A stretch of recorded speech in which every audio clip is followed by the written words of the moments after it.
Steve Harvey had been smiling when the little boy reached for his hand. 5-year-old Noah Carter was sitting in a chair that looked almost too big for him. Blue sneakers, a tiny red bow tie, a hospital bracelet still wrapped around his left wrist. His father, Marcus, sat a few feet away. Steve had already made Noah laugh twice. The audience had laughed with him. For a few minutes, everyone in the studio had almost forgotten why the little boy was there. Then Noah looked up at Steve. "Mr. Steve?" Steve bent down. "Yeah, little man?" Noah glanced toward his father. Marcus smiled at him. But Noah didn't smile back. Instead, he leaned closer to Steve. "Can I ask you something?" Steve nodded. "You can ask me anything." Noah lowered his voice. But the microphone still caught every word. "When I'm gone," Marcus's face changed instantly. Steve stopped smiling.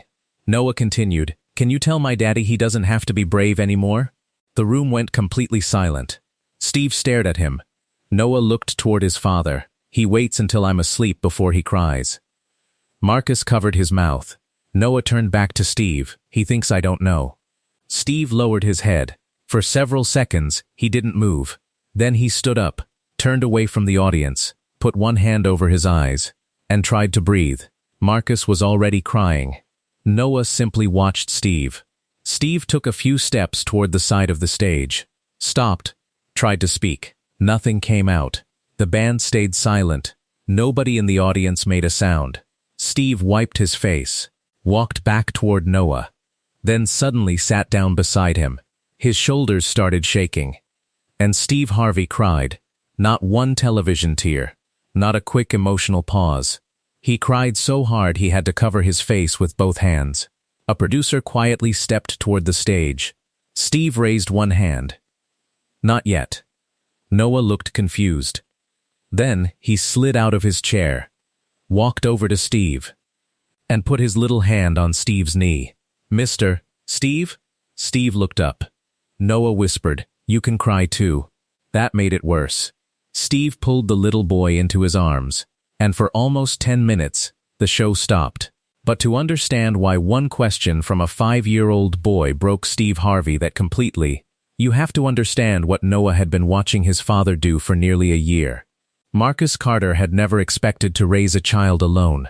He and Noah's mother, Danielle, had been married for 6 years when she died suddenly in a car accident. Noah was only 2. For months afterward, Marcus existed in survival mode. He worked. He cooked whatever he knew how to cook. He learned how to match tiny socks. He watched YouTube videos about braiding hair before remembering his son didn't need his hair braided. He packed preschool lunches, forgot picture day twice, burned pancakes, bought the wrong toothpaste. And every night, after Noah fell asleep, Marcus sat alone in the kitchen wondering whether he was doing any of it correctly. Noah didn't need perfection. He needed his father. So Marcus kept going. By the time Noah turned 4, the two of them had built their own rhythm. Saturday morning pancakes, cartoons before breakfast, trips to the park, toy cars lined across the living room floor, and one television rule. If Steve Harvey came on, they watched. Noah loved Steve's facial expressions. He didn't understand half the jokes. He didn't know why people shouted survey answers. But every time Steve stared at a contestant after a ridiculous response, Noah collapsed laughing. Marcus would imitate Steve. Badly, Noah would point at him. "No, Daddy, you're doing it wrong." Marcus would straighten an imaginary suit. "Boy, I am Steve Harvey." "No. Yes. You got hair." Marcus would touch his head. "I barely got hair." That was enough to send Noah onto the floor laughing. Those were the moments Marcus treasured, because for a while, their life felt normal again. Then Noah started complaining about headaches. At first, Marcus thought it was dehydration, then too much screen time, then maybe eyesight. The pediatrician ordered tests. More appointments followed, then a scan. Marcus remembered the hospital room, the doctor, the way the doctor closed the door before sitting down. He remembered every detail except the first few minutes after the diagnosis. A serious illness. Aggressive treatment. A fight they needed to begin immediately. Marcus stared at the doctor, then at Noah, who was sitting on the examination table playing with a toy truck. The doctor asked, "Do you have support?" Marcus answered automatically, yeah. He didn't. His parents lived hours away. Danielle was gone. His closest friends had families of their own. But Marcus had spent years being the person Noah depended on.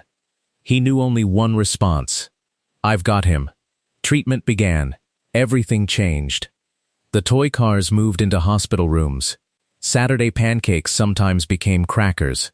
Noah lost weight. He became tired. There were days when he didn't want to play. Marcus learned medication schedules, insurance language, blood counts, hospital parking garages, the names of nurses on 3 different floors. He learned which hallway vending machines stole dollar bills. He learned how to sleep sitting upright. And he learned something much harder: how to smile when he wanted to scream. Whenever Noah asked, "Daddy, am I gonna be okay?" Marcus gave the same answer, "Of course." Whenever Noah asked, "Are you scared?" Marcus smiled. Nope. Whenever Noah caught him staring too long. What? Nothing, buddy. Marcus believed that was his job. His son was 5. A 5-year-old should not have to carry his father's fear. So Marcus swallowed everything. He never cried in Noah's room. Never cried in front of the doctors. Never cried when family visited. If tears came, Marcus walked away. Bathroom, parking lot, stairwell, sometimes his car. Then he washed his face, went back inside, and smiled. Daddy's good. But Noah was watching. Children always are. For months, treatment gave them hope. There were small victories. A scan looked better. Noah's appetite returned. He asked for pancakes one Saturday morning, and Marcus almost cried into the mixing bowl. He started planning. Kindergarten, a birthday party. Maybe the zoo. Maybe a weekend at the beach when treatment ended. Then, another scan came back. The doctors spoke carefully. Marcus understood before they finished. The treatment had stopped working. There were other options. They tried them. Then another conversation came. A quieter one. The kind where nobody talks about winning anymore. The doctors started using words like comfort, time, quality. Marcus hated every word. He stood up halfway through the meeting. No, the doctor waited. Marcus shook his head. He's 5. His voice cracked. He's 5 years old. The doctor nodded. I know. No, you don't. Marcus immediately regretted saying it. But he couldn't stop. He still sleeps with a dinosaur lamp. The room was silent. He thinks chocolate milk counts as breakfast. Marcus started crying. He can't tie his shoes.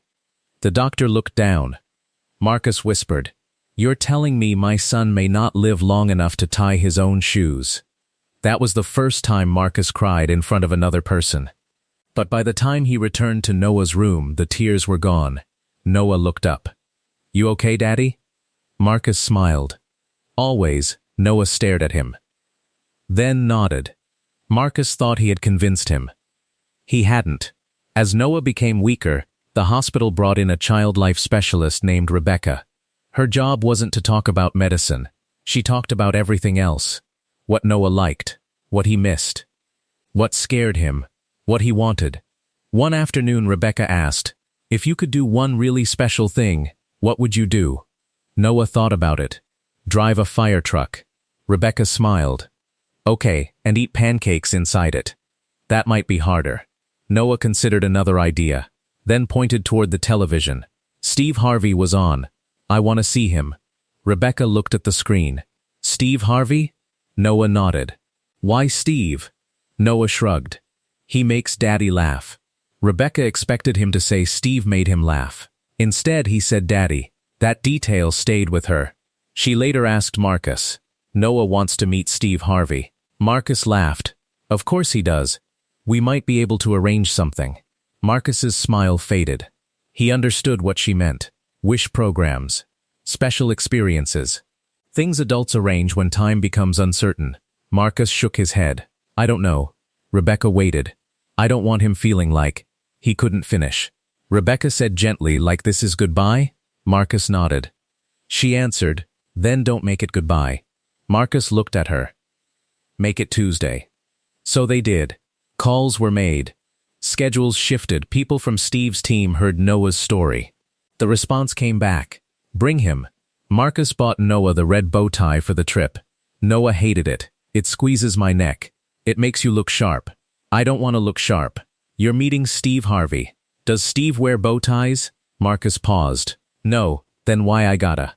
Marcus laughed for the first time that morning. Fine. Noah wore it anyway. When they arrived at the studio, Steve was told only the basics. 5 years old. Terminal illness. Loves the show. Single father. Steve walked out expecting a shy child. Instead, Noah pointed directly at his mustache. That's real? The audience laughed. Steve touched it. What you mean, is it real? Noah looked suspicious. It looks painted. Steve stepped backward. Marcus covered his face. The audience exploded. Steve stared at Noah. You came all the way down here to disrespect me? Noah started laughing. Steve pointed at Marcus. You raising this? Marcus nodded. I'm trying. Well, try harder. Noah laughed even more. For the next 15 minutes, the studio belonged to him. Steve asked his favorite food. Pancakes, favorite superhero, my daddy. Marcus immediately looked down. Steve noticed. You don't like Batman? Noah shook his head. My daddy can fix the toilet.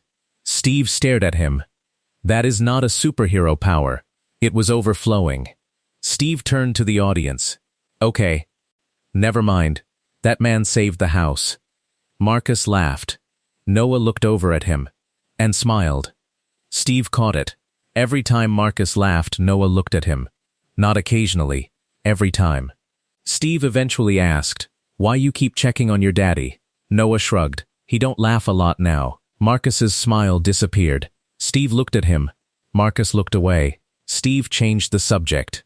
But he remembered the answer.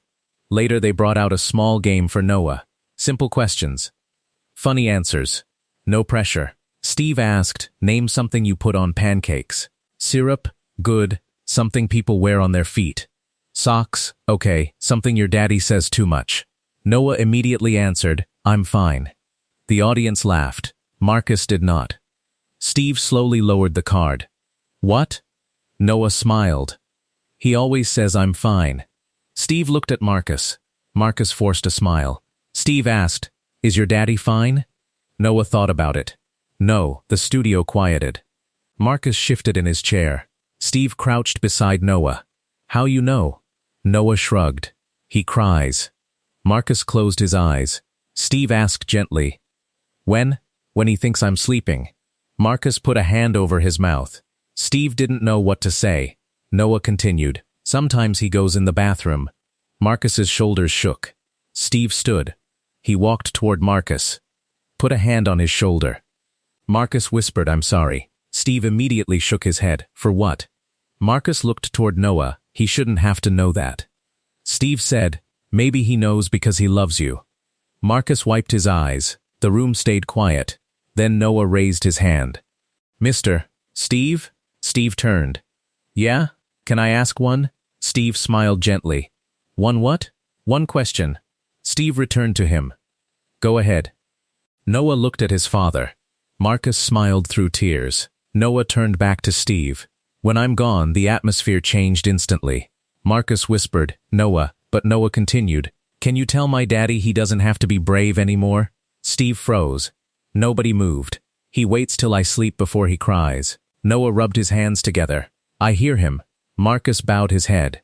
And he says he's fine, when he's not. Steve's eyes filled. Noah asked, can you tell him it's okay? Steve tried to answer. Nothing came. He turned away, pressed both hands against his face. The first sob escaped before he could stop it. The audience started crying. Steve walked toward the side of the stage. Someone backstage moved toward him. Steve shook his head. He needed time. He came back. Sat beside Noah. Tried again. Nothing. Noah reached over. Touched his arm. You can cry too. Steve covered his face. And the room waited. 1 minute. 2. 5. Marcus cried openly now. No attempt to hide it. Steve finally pulled Noah into a hug. The child rested his head against Steve's chest. Almost 10 minutes passed before Steve could speak clearly. When he finally did, he looked first at Noah, then at Marcus. Come here, man. Marcus stood. Steve reached for him. Marcus came forward. Steve took his hand, then placed Noah's small hand on top of it. Steve looked at Marcus. "Your son asked me to tell you something." Marcus nodded. Steve's voice broke again. "You don't have to be brave every second." Marcus started crying harder. Steve continued. "You know why?" Marcus shook his head. "Because this boy already knows you love him." Noah squeezed his father's hand. Steve pointed gently toward him. "You're hiding tears from somebody who already hears them." Marcus closed his eyes. "You're trying to protect him from something he already understands." Steve paused. "And maybe he's trying to protect you too." Marcus looked at his son. Noah said, "Daddy." Marcus bent down. "Yeah, buddy? It's okay if you're sad." Marcus broke. He fell to his knees and wrapped both arms around Noah. For the first time since the diagnosis, Marcus cried in front of his son. No bathroom, no parking lot, no closed door, just father and son. Noah hugged him, patted his back, and repeated the same words Marcus had said to him during every needle, scan, bad night and frightening morning. "I got you." Steve turned away again. The audience stood. When Marcus finally sat back down, Steve looked at Noah. "You know something?" Noah nodded. "You're 5 years old and you just gave all of us therapy." The room laughed through tears. Noah smiled. Steve wiped his face. "And you done made me cry on my own stage." Noah looked proud. "How long?" Steve stared. "What? How long you cried?" The audience laughed. Steve looked toward the clock. "Man, I don't know." Noah said, 10 minutes. Steve stared at him. "You timing me?" Noah grinned. Marcus laughed. A real laugh. Noah immediately turned toward his father. There it was again. That look. Steve saw it. He pointed toward Marcus. "That's what you wanted, ain't it?" Noah nodded. "What?" "For Daddy to laugh." Marcus covered his face again. But this time he was laughing too. Steve had arranged one surprise for Noah. He knew Noah liked firefighters. A door opened. 4 firefighters walked onto the stage. One carried a small helmet. Another carried a jacket with Noah printed across the back.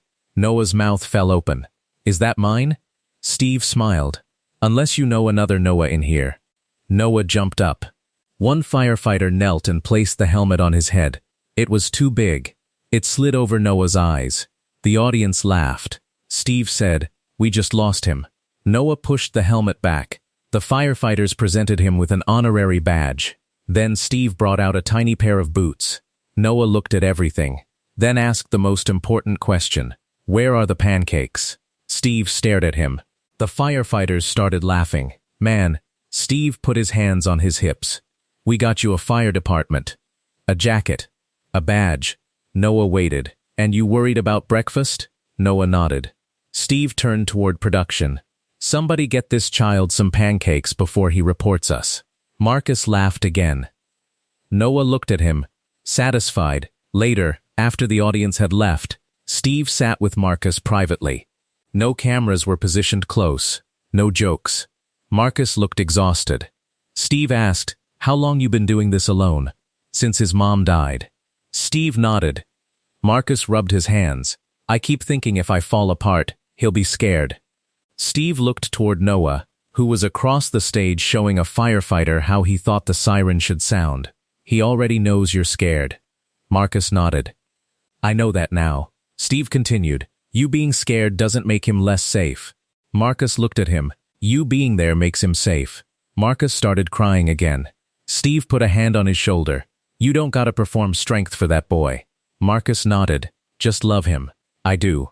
"I know." Steve looked toward Noah. So does he. As Noah's health declined over the following weeks, something changed at home. Marcus stopped leaving the room to cry. Not every time. He was still a father. Old habits remained. But when a hard day came, sometimes he sat beside Noah and admitted, "Daddy's sad today." Noah would answer, "Me too." Sometimes they cried, then watched cartoons. Sometimes Marcus would say, "I'm scared." Noah would say, "I know." And strangely, telling the truth made the room feel less frightening.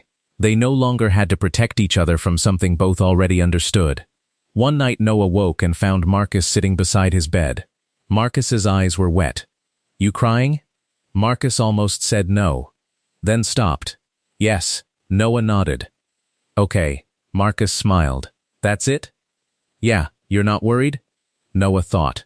Then reached out his hand. Marcus took it. I got you. Marcus bowed his head.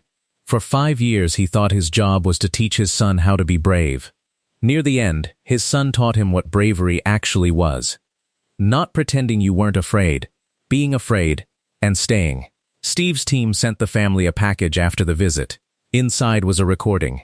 Steve sitting alone, no audience, no suit jacket. He looked directly into the camera. Marcus paused the video before Steve said another word. He knew this message was meant for later. For a day he didn't want to imagine. Weeks passed. Then months. Eventually Marcus opened it again. Steve appeared. Your son gave me an assignment. Marcus immediately cried. He told me to tell you that you don't have to be brave anymore. Steve paused. So here I am. Marcus watched. You did your job. Marcus covered his face. You hear me? You did your job. You loved that boy. You showed up. You sat in hospitals. You learned medicines. You made pancakes. You held him when he was scared. You made him laugh. Steve leaned closer to the camera, and from everything I saw that day, that child knew exactly how loved he was. Marcus sobbed. Steve continued. So when you have a bad day, have it. When you need to cry, cry. When you get angry, get angry. When something makes you laugh, Steve smiled. You better laugh. Marcus wiped his face. Because Noah didn't ask me to tell you to stop living. He asked me to tell you to stop pretending. Steve paused. You don't have to be brave anymore. Just be his daddy. You'll always be that. The video ended. Marcus sat in silence. Then something ridiculous happened. The television automatically played an old clip of Steve Harvey reacting to a terrible Family Feud answer. Marcus laughed. One short laugh. Then another. He looked toward Noah's photograph on the shelf. And for the first time, he didn't feel guilty. The question Noah asked Steve Harvey sounded simple. Can you tell my daddy he doesn't have to be brave anymore? But hidden inside it was everything a 5-year-old boy had noticed. The bathroom door closing. The late-night crying. The fake smiles. The constant, I'm fine. Noah understood something his father didn't. Love doesn't always need strength. Sometimes love needs honesty. Sometimes the strongest thing a father can say is, I'm scared. Sometimes the strongest thing a child can answer is, I know. And maybe that is why Steve Harvey couldn't speak for almost 10 minutes. Because Noah wasn't really asking Steve to deliver a message someday. He was asking him to deliver it right then. While his father could still hear it. While they could still hold each other. While there was still time to stop pretending. Steve eventually told Marcus what Noah wanted him to hear. But the truth was, Marcus didn't need Steve Harvey to say it. His son already had. And in the end, the 5-year-old boy everyone had come to comfort became the person comforting everybody else. His father. The audience. And a man named Steve Harvey who sat beside him on a television stage covered his face and cried for 10 minutes. Not because Noah was weak. Because he wasn't. Not because Noah was afraid. Because he was thinking about someone else. His daddy. And the one thing he wanted him to know, you can stop being brave now. I already know you love me.